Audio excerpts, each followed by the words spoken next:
अभी तक आपने सुना। अचानक हो रहे लगातार कत्ल से पूरा कोरामी शहर दहशत में था। इस केस का जिम्मा शहर में नए नियुक्त हुए इंस्पेक्टर प्रभास पाटिल ने अपने हाथ लिया, मगर अभी तक उनके हाथ कोई ठोस सबूत नहीं लगा था और आखिरकार यह केस डिटेक्टिव डेन को दे दिया गया।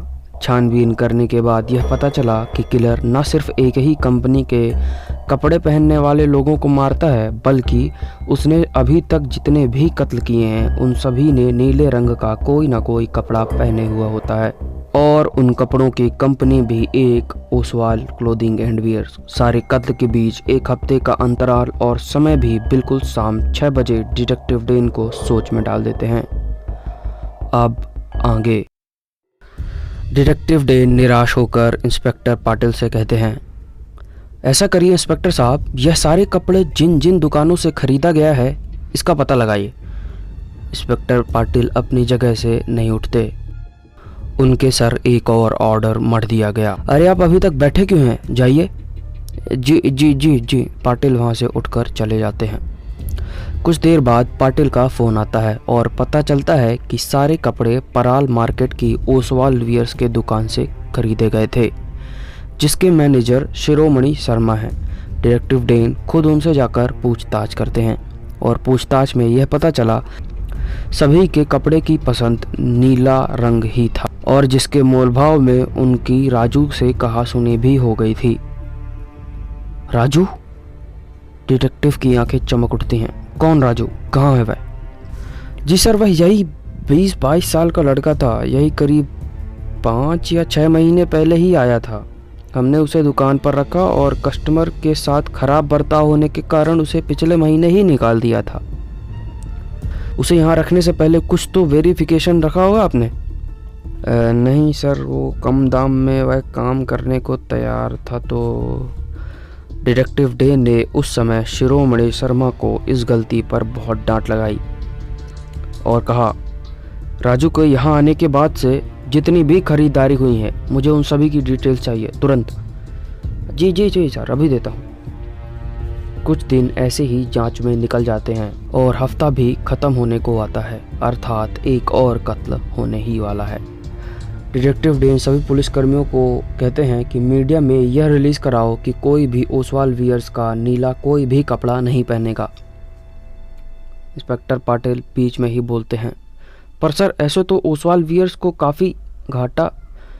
बस जो भी हो, आदमी की जान से ज़्यादा ज़रूरी कुछ भी नहीं है। पाटिल, पिछला कत्ल संडे को हुआ था, आज संडे है। 6 बजने को करीब 5 घंटे बचे हुए हैं। शहर में जल्दी लॉकडाउन कराना होगा। मुझे डिस्ट्रिक्ट कलेक्टर से बात कराओ तुरंत। और तुम पाटिल मेरे साथ चलो। कहाँ? रास्ते में बताता हूँ। अचानक कुछ ही मिनटों में मीडिया में यह बात फैल गई कि किलर सिर्फ नीले कपड़े पहनने वाले लोगों को ही मारता है, जिन्होंने ओसवाल वियर्स की कंपनी का कपड़ा पहना है।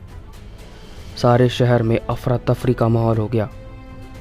डिस्ट्रिक्ट कलेक्टर ने डिटेक्टिव डेन के कहने पर शहर में 1 दिन का लॉकडाउन लगा दिया।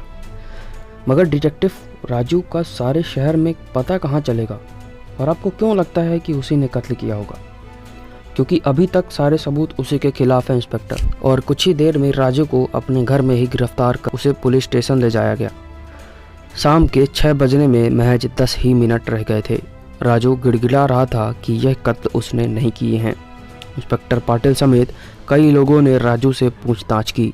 अचानक सभी का ध्यान घड़ी पर गया।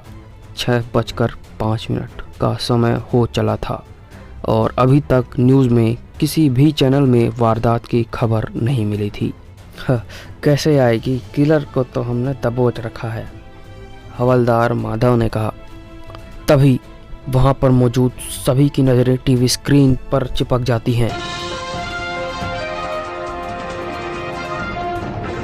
ब्रेकिंग न्यूज़, शहर में एक और कत्ल। डाउनटाउन इलाके में एडवोकेट समीर सिन्हा की स्लो बॉम्ब ब्लास्ट से मौत। बताया जा रहा है कि उनके सिर के परखच्चे उड़ चुके हैं, जहां बाकी धड़ सही सलामत है। ऑफिस पर मौजूद डिटेक्टिव डेन समेत सभी अधिकारी, स्टाफ, अफसरों की जान सूख गई। पूरे ऑफिस में सन्नाटा था। सभी राजू को घूर रहे थे, पर वह तो यही है और कब से यही गिड़गिड़ाया जा रहा है कि उसने यह सारे कत्ल नहीं किए। हर तरफ अफरा तफरी का माहौल था। सभी वारदात की ओर भागे। इधर क्राइम सीन में मीडिया का जमघट लगा हुआ था। इंस्पेक्टर पाटिल ने एडवोकेट सिन्हा के बचे हुए शरीर की तलाशी ली, पर इन्होंने तो कोई नीला कपड़ा नहीं पहना। वहां मौजूद सभी लोग हैरान थे। ऐसे कैसे हो सकता है? क्या इस किलर ने अपने उसूलों के साथ समझौता कर लिया? डिटेक्टिव डेन ने एडवोकेट सिन्हा की ट्राउज़र उतार दी और वहां पर खड़े सभी लोग यह देख स्तब्ध थे कि सिन्हा ने नीली अंडरवियर पहन रखी थी, जो कि ओसवाल कंपनी की थी। वहां मौजूद सभी के चेहरे अवाक थे, मगर डिटेक्टिव डेन के नहीं। उन्होंने तुरंत सभी ऑफिसरों को अपने ऑफिस बुलाया, जहां राजू को बांध कर रखा गया था। डीसीपी समेत कई बड़े अधिकारी वहां पहुंच चुके थे। राजू तो यही है, फिर यह कत्ल कैसे हो सकता है? डीसीपी ने पूछा। सभी के चेहरे पर सिर्फ एक ही सवाल था, आखिर इतने मुस्तैदी के बाद भी कातिल एक और मर्डर करने में कामयाब कैसे हो गया?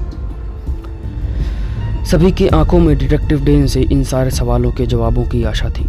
कुछ देर बाद मौन रहने के बाद डिटेक्टिव डेन बोले, यह कत्ल हल्के ऑक्सीडाइजिंग एजेंट से बने हुए स्लो टाइम बॉम्ब से हुआ है।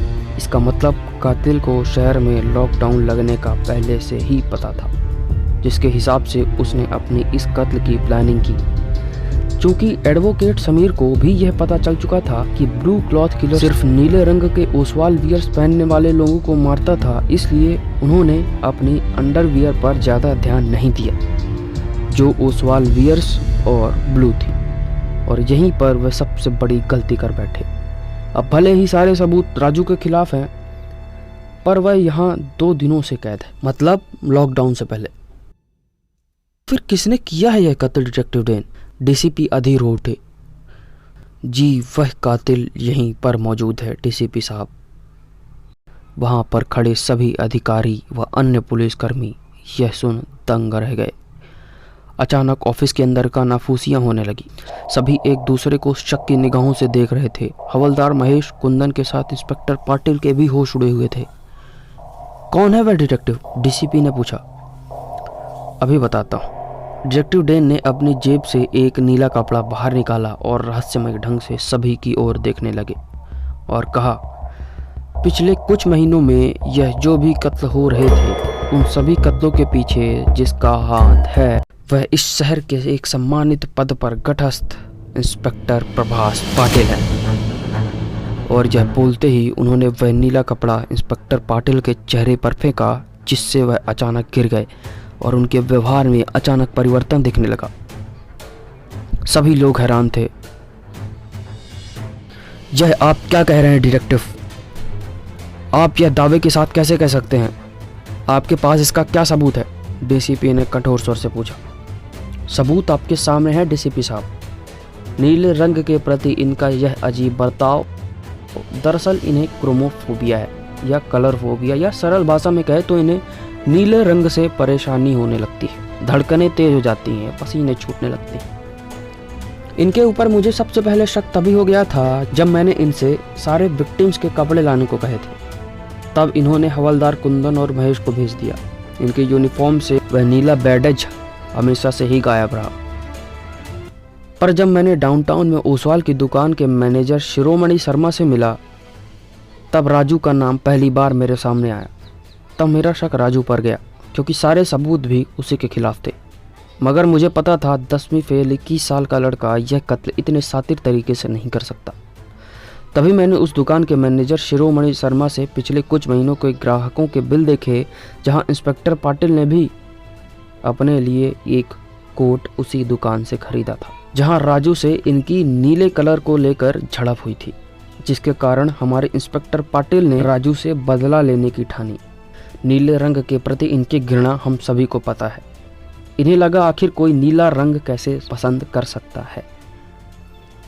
उन्हें रंग से परेशानी थी ही, इसलिए उन्होंने उस दुकान से नीले रंग का कोई भी कपड़ा खरीदने वाले इंसानों पर नज़र रखनी शुरू कर दी।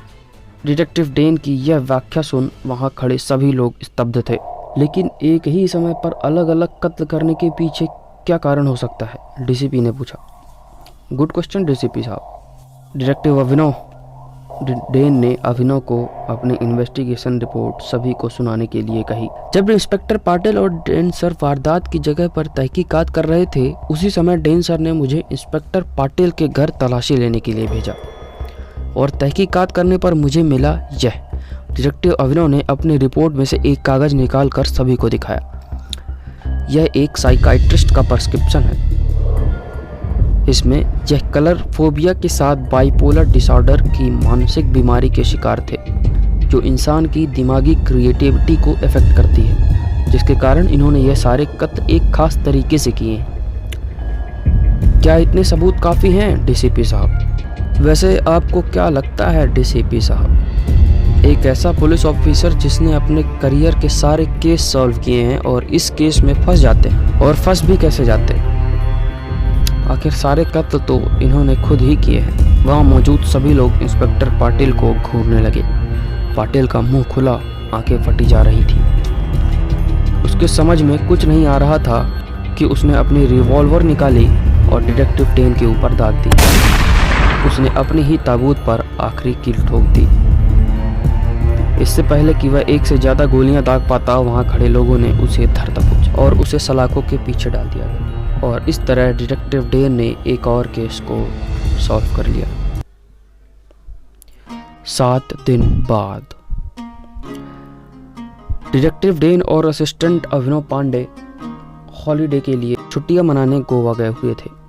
डिटेक्टिव डेन के कंधे में जो घाव था वह अब पहले से ज़्यादा बेहतर था। तभी डिटेक्टिव अभिनव ने उनसे एक सवाल पूछा। सर, एक सवाल मेरे मन में बेचैनी बढ़ा रहा है। इन्वेस्टिगेशन के दौरान तो ना जाने कितनी बार अफसर, अधिकारी, स्टाफ ने नीले रंग की ड्रेस पहनी हुई थी। इंस्पेक्टर पाटिल तब विचलित क्यों नहीं हुआ? डिटेक्टिव डेन ने अपनी जैकेट से एक काला चश्मा निकाला और उसे पहन नीले आकाश की तरफ देखकर मुस्कुरा कर कहा, आज आसमान एकदम साफ है, क्यों पांडे?